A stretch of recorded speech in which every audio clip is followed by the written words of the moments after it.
여러분 안녕하십니까? 여수 MBC 뉴스투데이입니다. 전남도가 먹거리의 안정적인 기획 생산 체계를 구축합니다. 전라남도는 최근 전남 먹거리 마스터플랜 용역 1차 중간 보고회를 갖고 공공급식을 중심으로 22개 시군 먹거리 수요와 공급 실태를 파악하는 한편 먹거리 생태계의 선순환 구조와 공공급식 조달 체계를 구축해 나갈 계획입니다. 또 공공급식, 학교급식, 로컬푸드 등 연계 시스템을 통한 단계별 로드맵을 제시해 전남 먹거리 마스터 플랜의 중장기 실행 계획을 마련할 예정입니다. 고흥군 의회가 일본의 경제 보복 행위를 강력하게 규탄했습니다. 고흥군 의회는 긴급 의원 성명서를 발표하고 일본의 반도체 소재 부품 규제는 G20 정상회의 선언과 WTO 협정에 정면 배치되고 국제사회 공조에 심각한 위협이 되고 있다고 비판했습니다.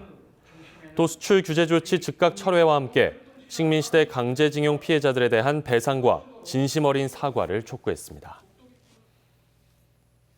지역경제 활성화를 위해 열린 경제포럼에서 기업과 시민 사이에 소통이 필요하다는 지적이 제기됐습니다.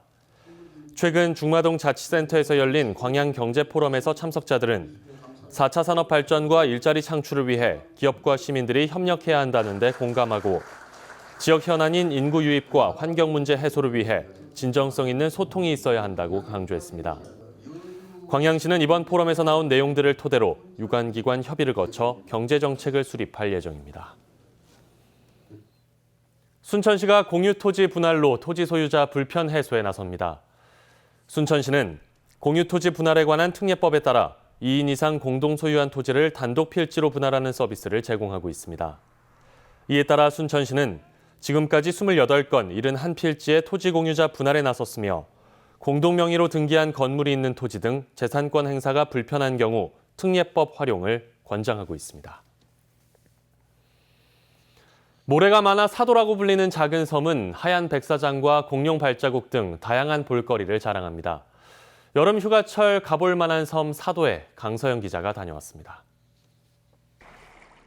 초록빛 바다가 펼쳐진 가운데 독특한 모양을 한 섬이 모습을 드러냅니다. 모래가 많다고 해서 또 바다에 모래로 쌓은 섬 같다 해서 사도라 불리는 섬입니다. 정박을 마치고 섬에 들어서자 사도라는 이름답게 하얀 모래와 에메랄드빛 바다가 관광객들을 맞이합니다. 조금 깊숙이 들어가 보면 세월을 간직한 퇴적층 절벽이 푸른 바다와 조화를 이루고 있습니다. 퇴적층을 살피다 보면 공룡 발자국을 곳곳에서 찾아볼 수 있습니다. 지난 2003년부터 천연기념물로 지정된 사도의 명물입니다. 직접 발견한 공룡 발자국을 이리저리 만져봅니다. 사도의 돌담길은 섬마을의 생활상을 잘 보여주는 등 보존 가치가 뛰어나 등록문화재로 지정됐습니다. 마을을 따라 줄지어 있는 돌담길을 걸으면 섬마을의 옛 정취를 느낄 수 있습니다. 평소에 틀에 박힌 생활에서 벗어나서 탁 트인 바다를 보니까 기분이 너무 좋고요. 사도가 생각보다 무척 아름답고 좋은 곳이라는 것을 느꼈습니다. 작지만 아름다운 여수의 섬 사도가 알찬 볼거리와 함께 관광객들을 맞이하고 있습니다. MBC 뉴스 강소영입니다. 장마가 막바지에 이르고 무더위는 더 기승을 부릴 것으로 보입니다. 가족도 아닌 물놀이장들은 이미 인산인해입니다. 박영훈 기자가 취재했습니다. 해발 439m 보은산의 계곡을 따라 물놀이장이 자리했습니다. 4개의 풀장은 수심 50cm에서 1m까지 계단식으로 만들어졌습니다. 여기는 물도 안 깊고 그다음에 수영도 할 수 있고 빠지지 않고 좋은 것 같아요. 지난 2014년부터 무료로 손님을 맞기 시작한 보은산 V랜드는 초당림, 성문공원과 함께 남도답사 1번지의 대표적인 물놀이장이 됐습니다. 20일 안팎의 개장 기간 동안 최고 3만 명이 넘는 인파가 몰리고 있습니다.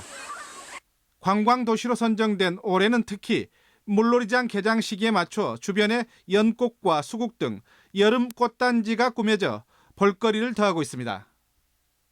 주변 풍경 같은 것도 참 멋지고요.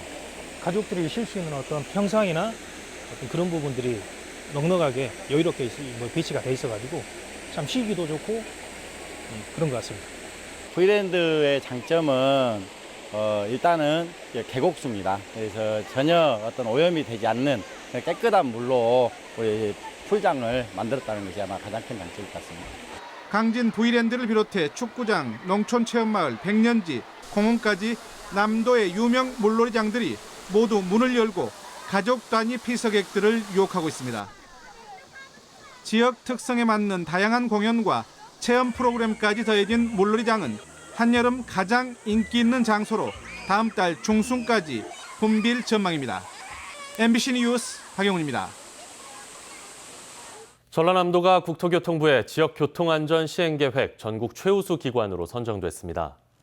전라남도는 국토교통부의 지역교통안전 시행계획 추진실적 평가에서 지난해 교통사고 사망자가 330명으로 전년 대비 15%나 감소하는 등 실적과 성과를 인정받아 도 단위 최우수 기관으로 선정됐습니다. 전남도는 이 밖에도 지난해 200억 원의 사업비를 들여 위험도로 개선, 도로 갓길 정비 등 다양한 안전 강화 사업들을 추진했습니다. 소상공인 등이 간편하게 사업 자금을 대출받을 수 있도록 보증 신청 서류가 대폭 간소화됐습니다. 광주 전남 중소기업청은 대출이 필요한 소상공인과 자영업자가 지역신용보증재단에 보증을 신청할 경우 지금까지는 8종의 과세 자료가 필요했지만 앞으로 신용보증신청서와 임차계약서만 제출하도록 했다고 밝혔습니다. 중소기업청은 이 같은 정책을 통해 광주 전남 지역에서 연간 20만 건의 서류가 간소화되고 행정적인 부담도 크게 줄어들 것으로 전망하고 있습니다. 초대형 공극이 발견된 한빛 원전을 둘러싸고 지역의 불안감이 커지고 있습니다.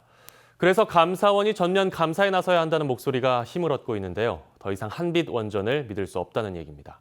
남궁욱 기자의 보도입니다. 경락 건물 철판에 녹이 슬고 콘크리트 공극이 발생하는 등의 말썽이 계속되자 영광 지역 주민들은 지난해 7월 감사원에 한빛원전 공익감사를 청구했습니다. 감사원은 그러나 이미 민간합동조사단이라는 범정부 기구가 조사하고 있다며 올해 초 감사 청구를 각하했습니다. 하지만 한빛 4호기에서 초대형 공극이 발견되면서 감사원 감사 필요성이 다시금 제기되고 있습니다. 한빛원전의 해명과 장담이 계속 틀리면서 주민들에게 믿음을 못 주고 있기 때문입니다. 이제까지 한수원에서 자기들이 자신만만하게 공국이 없다. 절대 부실공사는 있을 수 없다라고 하면서 24년 동안이나 이렇게 숨기고 왔다는 것은 경납 건물 콘크리트에서 처음 공극이 발견됐을 때만 하더라도 한빛원전은 8cm짜리 공극이 나오면 전수조사에 응하겠다고 주민들에게 약속했습니다. 추가 조사를 시작한 지 얼마 되지 않아 깊이 30cm 이상 되는 대형 공극이 발견됐고 급기야 경납 건물의 두께와 맞먹는 1m 57cm짜리 초대형 공극까지 확인된 상황. 하지만 한빛원전은 전수조사 약속을 지금도 지키지 않고 있습니다.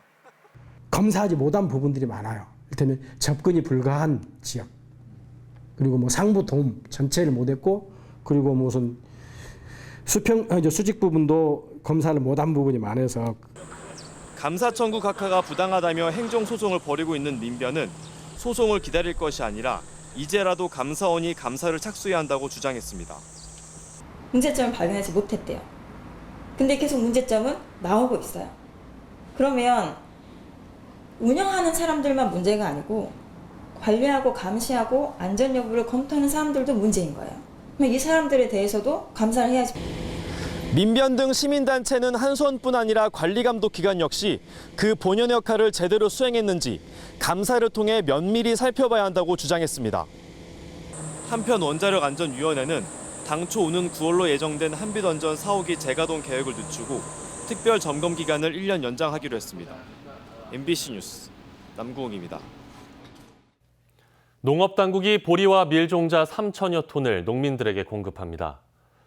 국립종자원은 오는 29일부터 9월 19일까지 각 시군 농업기술센터와 읍면동 주민센터를 통해 신청을 받은 뒤 보리와 밀, 호밀 등 맹류 종자 3,050톤을 농민들에게 공급할 계획입니다. 종자원은 특히 이번에 공급하는 호밀의 경우 수확 시기가 빠르고 환경 적응력이 높아 대부분 수입에 의존하고 있는 호밀에 국내 자급률이 높아질 것으로 예상했습니다. 전라남도 해양수산과학원이 해양환경 관측 정보를 스마트폰으로 검색하는 어플리케이션을 개발해 운영에 들어갔습니다. 도가 자체 개발한 전남바다 알림이 앱은 전남 해역의 관측 자료뿐만 아니라 국립수산과학원과 국립해양조사원, 기상청 등 각 기관에서 관측하는 정보도 함께 제공합니다. 전남도는 도내 어민들이 전남바다 알림이 앱을 활용해 수산물 생산과 관련한 정보를 확인하고 태풍이나 고저수온 등 이런 자연재해에 신속하게 대응해 피해를 최소화할 수 있을 것으로 기대하고 있습니다. 휴가철을 맞아 섬을 찾는 관광객들이 늘 것으로 보여 관계기관들이 대책 마련에 나섰습니다. 여수광양항만공사는 여객선 터미널 이용객들의 편의를 위해 터미널 주차장 진입로를 확장하고 무인 정산기를 설치하는 한편 다음 달부터 주차장을 24시간 운영합니다. 지금 서울의 하늘도 흐리기만 하고요. 가시거리도 20km까지 확 트여 있습니다. 그렇다면 이번 주 날씨는 어떨까요? 대체로 맑은 날들이 많겠지만 내일과 모레 대기 불안으로 중부지방 곳곳으로는 소나기가 내리겠고요. 점차 고온다습한 북태평양 고기압이 세력을 확장하면서 갈수록 무더워지겠습니다. 폭염도 열대야 지역도 더욱더 늘어날 수 있는 만큼 건강관리 좀 더 힘쓰셔야겠습니다.